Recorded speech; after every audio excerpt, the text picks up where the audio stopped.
Hoki mai anō, welcome back. The Fair Pay Bill has officially been introduced by the government, described as the biggest shake-up to workplaces in a generation.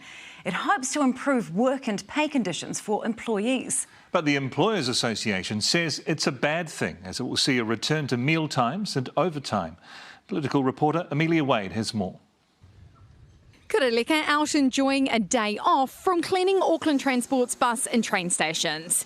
The pay's not great. Cleaning rate, $22.75. No thank you. We're worth more than that.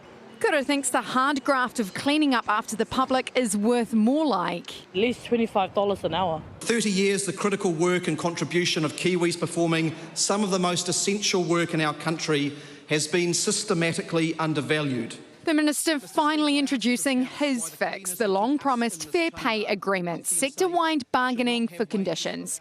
To trigger one, a sector will need 10% of its workforce or 1,000 workers. Workers and employers will each have a representative, and legally they'll have to agree on minimum wages, hours, overtime and penalty rates, i.e. working weekends or public holidays. Meal breaks, triple time, all of those things that we went away from in the 1990s because they were so problematic. We're going back to that. Why do we need to do that? What's the problem?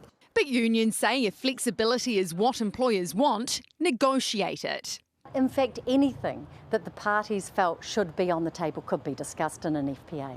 For example, cleaners like Kura could negotiate a better base pay, but their bosses could, for instance, counter that by not offering overtime rates at weekends. The key question is whether it's going to make our economy stronger or not. And we firmly believe it won't. We can actually become a more productive economy if we shift the focus of our economy from competing on the basis of low wages to competing on the basis of better products and services. When the Minister took fair pay agreements to his Cabinet colleagues, he warned better paying conditions may drive up costs for businesses and they may pass that on to consumers. Not exactly what the government wants when it's being hammered over the cost of living. Amelia Wade, Newshub.